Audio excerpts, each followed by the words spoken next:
ఈ ప్రిలిమ్స్కి ఎలా ప్రిపేర్ అయ్యారు మీరు? జనరల్గా ఈ మా యూనివర్సల్ న్యూస్ ప్రేక్షకులకు చెప్పండి, ఎట్లా ప్రిపేర్ కావాలి?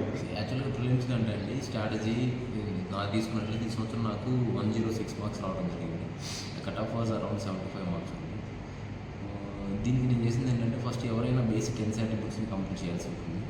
తర్వాత సబ్జెక్ట్ ఒక స్టాండర్డ్ బుక్ని ఏ స్టాండర్డ్ బుక్ అయినా ఒక బుక్ని తీసుకోవాల్సి ఉంటుంది. మార్కెట్లో ఒక సబ్జెక్ట్కి 2-3 బుక్స్ అవైలబుల్ ఉన్నాయి. మనకి ఇష్టం వచ్చిన బుక్ని ఒక దాన్ని పికప్ చేసుకోవాల్సి ఉంటుంది. అలా చేసుకున్న తర్వాత దాన్ని తర్వాత చదవాల్సి ఉంటుంది. ఈ రెండింటిని కలిపి ఒక షార్ట్ నోట్స్ తయారు చేసుకోవాల్సి ఉంటుంది. జాగ్రఫీకి సంబంధించి ఎన్సీఆర్టీస్ ఒక 5-6 బుక్స్ ఉంటాయి. సో 5-6 బుక్స్ అన్నింటినీ కలుపుకొని, అదేవిధంగా జాగ్రఫీ స్టాండర్డ్ బుక్ జీసీడీ అనేది, ఈ అన్ని బుక్లు కలుపుకొని మన దగ్గర ఒక షార్ట్ నోట్స్ ఉన్నాయి.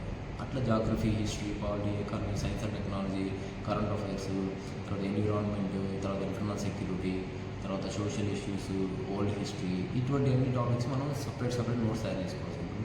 చేసుకున్న తర్వాత వాటిని పదే చదవాల్సి ఉంటుంది. తర్వాత ఒక 30-40 మాక్ టెస్ట్లు రాయాల్సి ఉంటుంది. సో అలా రాస్తూ కాన్సెప్చువల్ క్లారిటీ పెంచుకోవాల్సి ఉంటుంది. సో అది నా స్ట్రాటజీ. అయితే కొంతమంది స్టాండర్డ్ బుక్స్ కొన్ని మాత్రమే చదివితే బాగుంటుంటారు కదా, అట్లా స్టాండర్డ్ ఏమన్నా మీరు చదివిరా? అట్లా అవునండి. స్టాండర్డ్ బుక్స్ ఇప్పుడు మార్కెట్లో ఒక సబ్జెక్ట్కి 2-3 స్టాండర్డ్ బుక్స్ దొరుకుతాయి.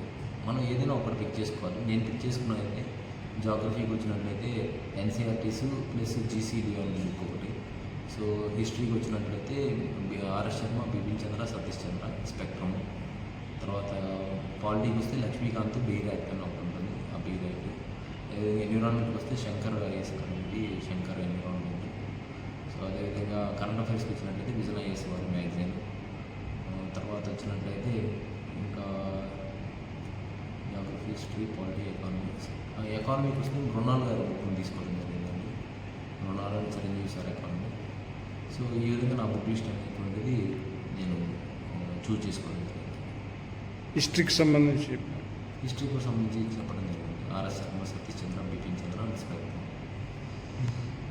అయితే ఇప్పుడు మీకు మొత్తం ఈ ప్రిలిమ్స్లో మీకు 2 పేపర్లు ఉంటాయి కదా, సీశాట్, దాంట్లో సీశాట్కి ఏ విధంగా ప్రిపేర్ అయ్యారు? సీశాట్ నేను 2 సార్లు ఫెయిల్ అవ్వడం జరిగింది. సో దానికోసం నేను ఈసారి ప్రత్యేకమైన ఎఫర్ట్ పెట్టడం జరిగింది. నేనేం చేశానంటే క్లాస్ 1 నుంచి క్లాస్ 10 వరకు స్టేట్ మ్యాథమెటిక్స్ బుక్స్ తీసుకోవడం జరిగింది. వాటిని మళ్ళీ అధ్యయనం చేయడం జరిగింది, ప్రాక్టీస్ చేయడం జరిగింది. దాని తర్వాత మ్యాథ్స్ రాకేష్ యాదవ్ అని చెప్పేసి కెరీర్ విల్ యాప్లో సార్ క్లాసెస్ ఉంటాయి, ఎస్ఎస్సి సీజీఎల్ కోసం, అవి జాయిన్ అయ్యాను. అదేవిధంగా పీయూష్ వర్షిని అని రీజనింగ్ క్లాసెస్ ఉంటాయి, అవి జాయిన్ అయ్యాను. అదేవిధంగా శ్రీనివాస్ మేధాటి సార్ అని చెప్పేసి ఆయన కాంప్రహెన్షన్ చెప్తారు, అది క్లాసెస్ జాయిన్ అయ్యాను. అవన్నీ జాయిన్ అయ్యి నేను వాటిని ప్రాక్టీస్ చేయడం జరిగిందండి. సో వాళ్ళు చెప్పేది ఒక 10%, 50% ఉంటుంది, కానీ మనం ప్రాక్టీస్ చేయాల్సింది 85% ఉంటుంది. సో అలా ప్రాక్టీస్ చేయడం వల్ల ఈసారి సీశాట్ని కూడా నేను కంఫర్టబుల్ మార్జిన్ తోటి క్లియర్ చేయడం జరిగింది.